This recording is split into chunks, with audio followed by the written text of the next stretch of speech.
pemirsa pasti nggak kalah excitednya kayak saya untuk mengenal lebih dalam orang yang memberikan hadis, membantu kita untuk mengetahui banyak sekali hadis. Makanya langsung aja kita saksikan beritanya tentang Bukhari dan Muslim. Ini dia beritanya.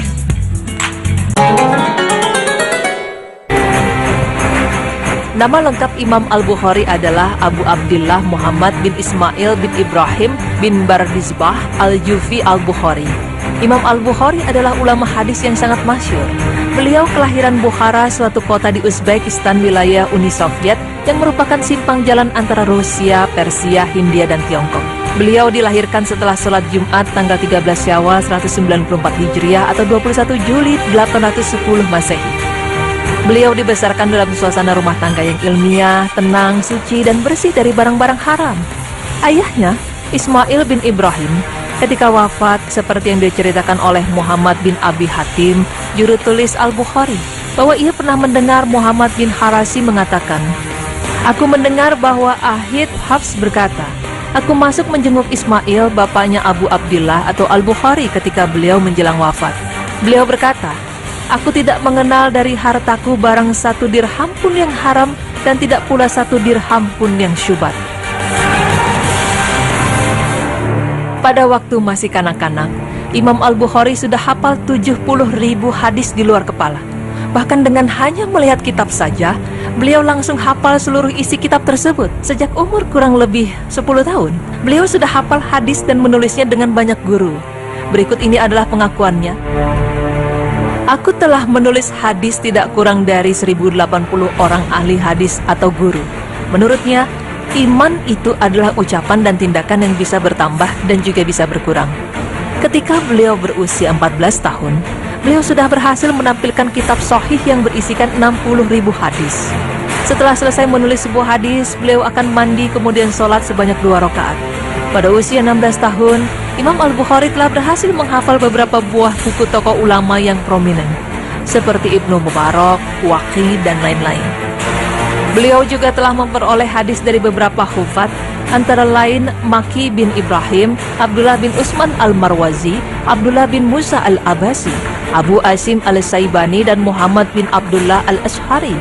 Sedangkan ulama besar yang pernah mengambil hadis dari beliau antara lain Imam Muslim, Abu Zur'ah, Al-Tirmizi, Ibnu Khuzaimah, dan Al-Nasai.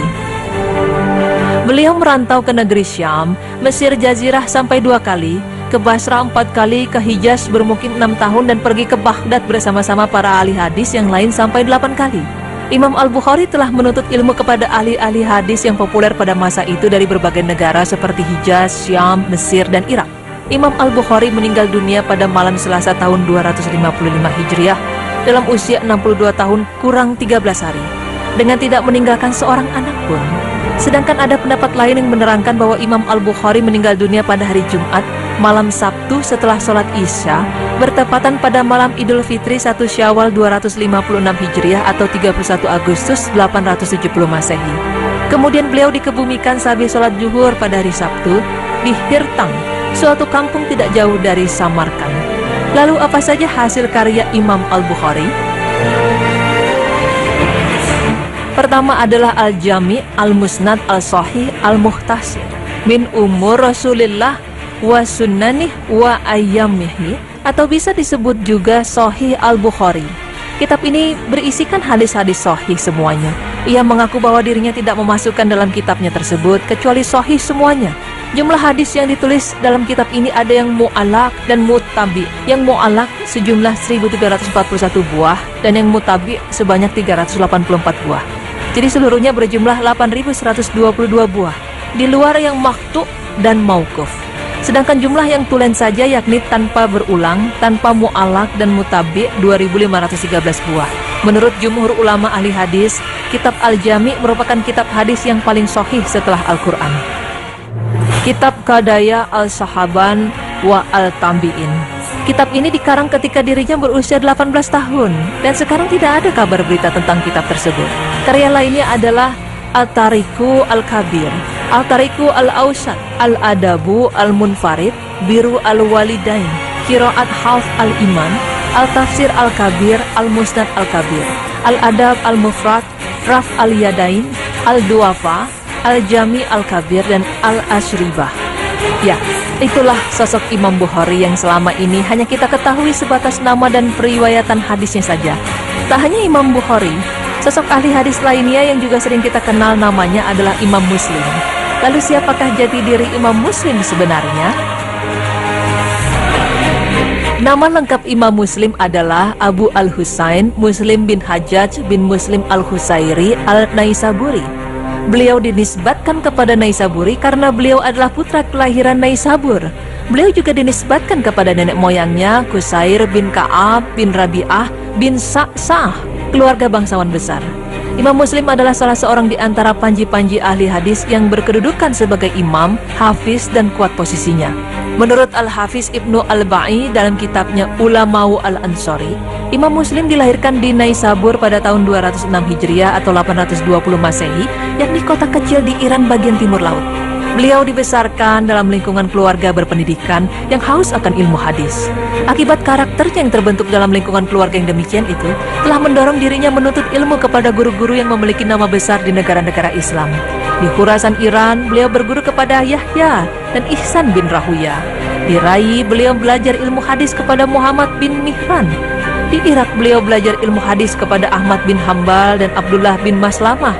Di Hijaz, beliau berguru hadis kepada Ammar bin Sawad dan Hamalah bin Yahya. Imam Muslim wafat pada hari Ahad sore bulan Rajab 261 Hijriah atau 875 Masehi dan dikebumikan pada hari Senin di Kampung Nasr Abad daerah Naisabur. Beliau wafat dalam usia 55 tahun. Kehidupan Imam Muslim penuh dengan kegiatan mulia. Beliau merantau ke berbagai negeri untuk mencari hadis. Dia pergi ke Hijaz, Irak, Syam, Mesir, dan negara-negara lainnya. Dia belajar hadis sejak masih kecil, yakni mulai tahun 218 Hijriah. Imam Muslim berulang kali pergi ke Baghdad untuk belajar hadis, dan kunjungannya yang terakhir tahun 259 Hijriah. Ketika Imam Bukhari datang ke Naisabur, Muslim sering berguru kepadanya, sebab dia mengetahui kelebihan ilmu Imam Bukhari. Ketika terjadi ketegangan antara Bukhari dengan Az-Zuhaili, dia memihak Bukhari, sehingga hubungannya dengan Az-Zuhaili menjadi putus. Dalam kitab syahihnya maupun kitab lainnya, Muslim tidak memasukkan hadis yang diterima dari Az-Zuhaili. Meskipun dia adalah guru Muslim, dia pun tidak memasukkan hadis yang diterima dari Bukhari. Padahal, dia juga sebagai gurunya. Bagi Muslim, lebih baik tidak memasukkan hadis yang diterimanya dari dua gurunya itu, tetapi dia tetap mengakui mereka sebagai gurunya.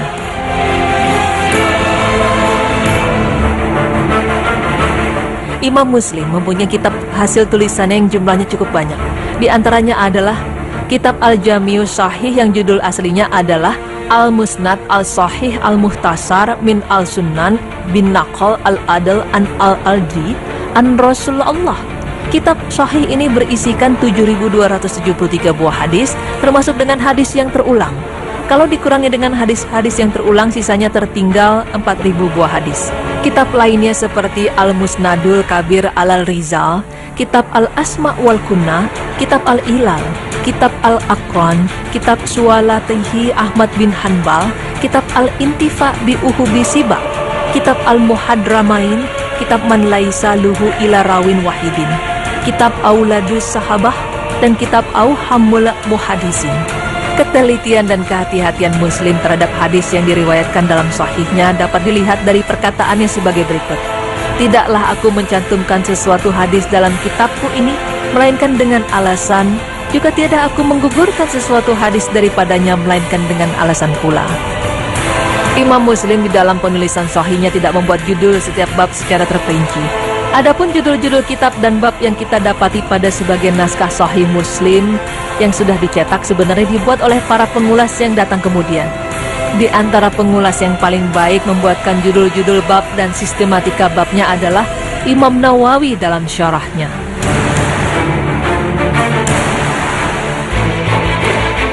Lalu, jika ditanya, manakah yang lebih kuat hadisnya antara Imam Bukhari dan Imam Muslim?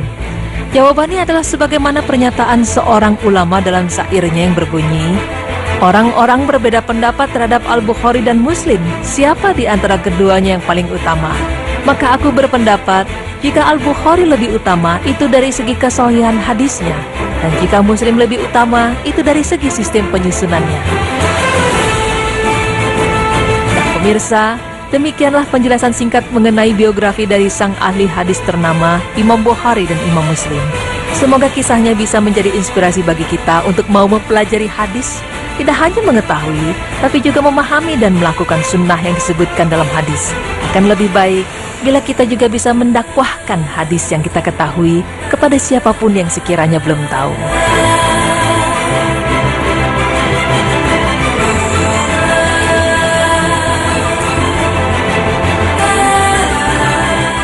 Aduh, seneng banget ya, Nuk ya. Jadi lebih kenal lagi sosoknya, karena jarang sekali nih diangkat tentang siapa beliau dan dari mana asalnya. Tapi kali ini merasa jadi lebih dekat sih. Benar sekali ya. Memang selama ini kita ya melihat beberapa hadis-hadis itu riwayat Bukhari, hadis riwayat Muslim, dan rata-rata semua itu hadisnya sahih.